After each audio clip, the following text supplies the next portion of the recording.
Pagi itu matahari baru saja terbit. 6 atau 7 orang anak laki-laki dan seorang lelaki yang berumur hampir 40 tahun baru saja melewati jalan yang tepi-tepinya merupakan ladang yang belum digarap.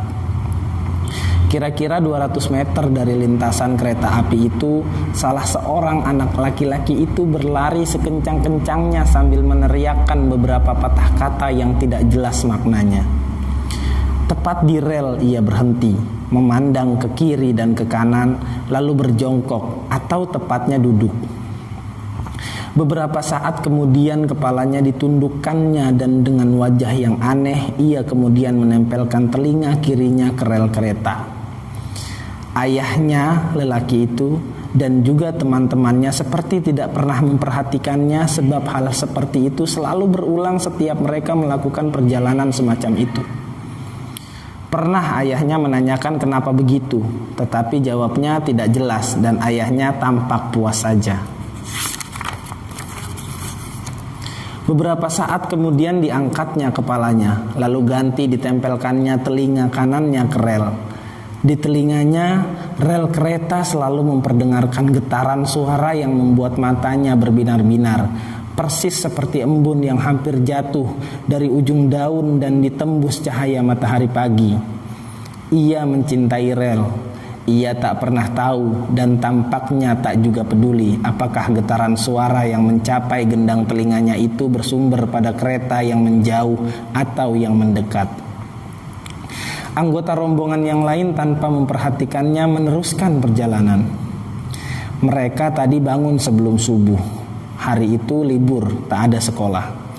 Ayah anak itu, kalau kebetulan pulang, ia suka tidak pulang berhari-hari, bahkan berminggu-minggu karena konon bergabung dengan gerilya entah di mana di sebelah selatan kota kelahirannya, suka mengajak anak-anak berziarah ke makam leluhurnya yang jauhnya sekitar sejam jalan kaki. Ibu anak lelaki itu sudah tak ada. Dan orang tua anak-anak itu sama sekali tak berkeberatan karena lelaki itu seorang priayi yang dihormati di lingkungannya. Malam sebelum berangkat, anak-anak itu tidur di rumah lelaki itu meskipun neneknya pernah menyatakan keberatannya, dan sebelum subuh mereka saling membangunkan untuk berangkat. Tak ada mandi, cuci muka secukupnya. Tak ada sepatu, tak ada sendal. Di zaman geger-geger revolusi itu, mana ada orang memikirkan sepatu atau sendal. Mereka gembira sebab akan menyeberangi Bengawan Solo. Jika kebetulan air pasang ada rakit yang membawa mereka ke seberang timur. Jika surut, mereka lebih suka jalan saja, meskipun tidak jarang terpeleset di batu licin yang digunakan untuk berpijak, dan lalu tercebur ke air dangkal. Ada tentu yang sengaja mencebur, sebab menikmati suara tawa teman-temannya yang meledek, "Syukur, syukur." Bengawan itu lebar jika penghujan suka meluap dan beberapa kali menyebabkan banjir besar. Tetapi di musim kemarau hampir kering dan air hanya mengalir di sela-sela batu-batu yang menonjol. Lelaki itu tak banyak bicara. Dibiarkannya saja anak-anak itu, beberapa di antaranya dengan pakaian sedikit basah, mendaki jalan setapak di tebing sungai. Lepas dari situ, mereka berhamburan ke ladang yang di beberapa tempat masih terdengar suara cengkerik dan gangsir.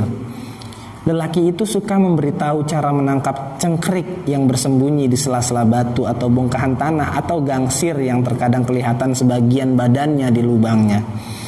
Tentu saja hanya cengkerik jantan yang dicari, yang betina tak bisa diadu, dan gangsir ditangkap untuk dibakar dan dilahap. Gurih. Mereka sudah menyiapkan kotak-kotak anyaman bambu untuk itu. Anak itu memang suka adu cengkerik, tetapi ia lebih menikmati tontonan perburuan serangga itu. Di rumah, jika ayahnya sedang di luar kota, pamannya suka membuatnya jengkel dengan membuat cengkerik-cengkerik yang dipeliharanya di kotak-kotak itu. Bikin ribut saja, semalaman tak tidur gara-gara cengkerik keparat itu. Paman itu temanten baru, sudah terlalu lama membujang. Dan tentu saja malam-malam tidak suka diganggu meskipun hanya oleh suara cengkerik. Tapi ia sayang pada pamannya yang ketika sedang pacaran suka pulang membawakannya 2 atau 3 buku komik sogokan dari calon bibinya itu, yang akan selesai dibacanya hanya dalam 10 atau 15 menit saja. Ketika ia asik menempelkan telinganya di rel, rombongan sudah agak jauh meninggalkannya. Mereka sedang menuju makam leluhur lelaki itu yang tentu saja juga leluhur anak itu. Ia bangkit dan berteriak-teriak agar ditunggu, dan didengarnya derai tawa teman-temannya. Ayahnya terus saja berjalan di depan. Di makam yang di sana sini ditumbuhi pohon randu alas dan kemboja, ayahnya masuk ke kompleks nisan leluhurnya, membakar kemenyan yang disediakan juru kunci yang rumahnya di depan gerbang makam itu dan berada di sana berjam-jam lamanya. Sementara itu anak-anak melanjutkan keasikannya mencari cengkerik di sela-sela nisan dan batu-batuan makam. Mereka semakin menjauh darinya. Ia lebih suka mencari bunga kamboja yang jatuh dan menghitung daun bunganya. Kata ibunya dulu, ada perbedaan antara jumlah yang genap dan yang ganjil yang bisa mempengaruhi keberuntungan orang.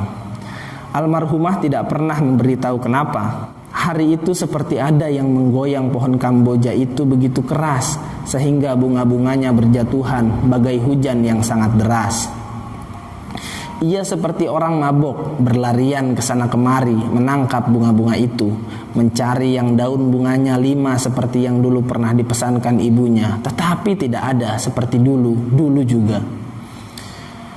Capek. Ia pun duduk menunggu saat acara ziarah ayahnya selesai dan rombongan kembali ke kota.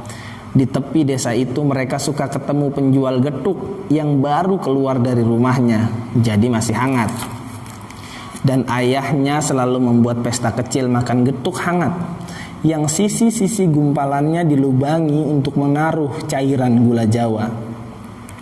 Mereka suka makan bagian yang kena gula Jawa itu, dan seusai pesta makan itu datanglah saat-saat yang benar-benar telah memberinya semangat untuk berjalan sejauh 10 km itu. Mereka kembali akan menyeberangi rel kereta api, dan ia pun berlari sekencang-kencangnya mendahului teman-temannya agar segera sampai di rel itu. Ia pun mula-mula menempelkan telinga kirinya ke rel, matanya seperti kelereng bening yang dilindungi kelopaknya, menerawang jauh entah kemana. Kemudian ganti telinga kanannya, ditempelkannya di rel, dan ia merasakan rel itu telah menghubungkannya dengan tempat-tempat yang jauh di sudut-sudut otaknya. Dan teman-temannya, juga ayahnya, tidak memperhatikannya sedikit pun. Mereka sudah sangat jauh meninggalkannya. Ia tidak pernah tahu apakah getaran suara di rel yang merambat ke telinganya itu berasal dari kereta api yang menjauh atau mendekat. Ia tidak peduli sampai didengarnya suara seseorang. Bangunlah nak, hari sudah sore, tidak ada lagi kereta lewat. Ketika ia mendongak remang-remang dilihatnya seorang perempuan dengan bunga kamboja berdaun 5 di telinganya. Wajahnya mirip penjual getuk tadi, mengulurkan tangannya.